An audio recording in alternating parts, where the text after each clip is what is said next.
बिस्मिल्लाहिर्रहमानिर्रहीम। अस्सलाम वालेकुम।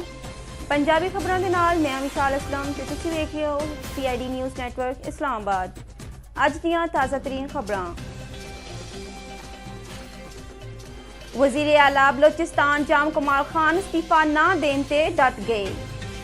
वज़ीर आला बलोचिस्तान जाम कमाल खान इस्तीफा ना देने ते डट गए। नाराज अरकान ने आख्या है कि अक्सरियत साडे नाल है। वज़ीर आला जाम कमाल ने इस्तीफा ना दिता ते तहरीके अदम इतमाद पेश करांगे। यकसा निज़ाम तालीम ते डंडियां तो भी अमल दरामद करना पिया ते करावांगे। वज़ीर तालीम पंजाब मुराद राज का कहना है कि सूबे भर विच यकसा निज़ाम तालीम ते डंडियां तो भी अमल दरामद कराना पिया ते करवावांगे। मुराद राज का यह भी कहना सी कि स्कूलों में क्लासां वधाउण दे इजाफे तो इकदाम कर रहे हैं। डेंगी के खात्मे के लिए स्कूलों में स्प्रे भी करवाए जा रहे हैं, जबकि पंजाब हुकूमत उस्तादां नूं सहूलियात मुयसर करन दे लई इकदाम भी कर रही है। वज़ीर तालीम का यह भी कहना है कि सरकारी स्कूलों में खेलों के मैदान आबाद रहेंगे। पाक भारत तालुकात विच वड्डा ब्रेक थ्रो। भारतीय लोक सभा के स्पीकर ओम बिरला ने चेयरमैन सैनेट सादक संजरानी नूं दौरा भारत की दावत दे दी।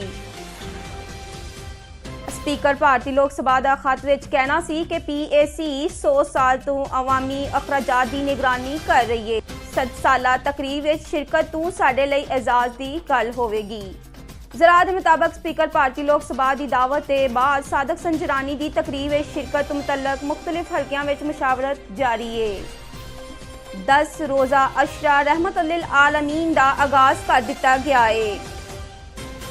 तफसीलात के मुताबिक मावन खसूसी अलामा ताहर अशरफी की जानब तो बयान में आख्या गया है कि इस्लाम का हकीकी मुकाम नबी अकरम सल्लल्लाहु अलैहि वसल्लम की तालीमात नूं दुनिया तक पहुंचाना है। मुस्लिम लीग नून के अहम रहनुमा अज इंतकाल कर गए। मुस्लिम लीग नून के रुकन कौमी असम्बली परवेज मलक जहां फानी तू कोच कर गए। कोरोना वायरस मुल्क भर विच योमिया केसां की तादाद एक बार फिर तजावुज कर गई। मिसबत केसां की तादाद शरह विच भी 2% इजाफा हो गया। तफसीलात के मुताबिक नेशनल कमांड ते ऑपरेशन सेंटर्स का कहना है कि गुज़िश्ता 24 घंटिया के दौरान कोरोना वायरस के 28 मरीज इंतकाल कर गए हैं, जिनके बाद कोरोना वायरस तो मजमूई मौतों की तादाद 28,134 हो गई है। इस दे नाल ही अज दी खबरां इख्तिताम पजीर होईयां। तुसीं वेख रहे हो CID न्यूज़ नेटवर्क इस्लामाबाद।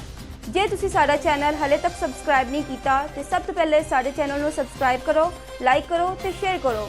अपना ख्याल रखो, अपने नाल दूजियां दा भी। अल्लाह निगहबान। You are watching CID News Network Islamabad.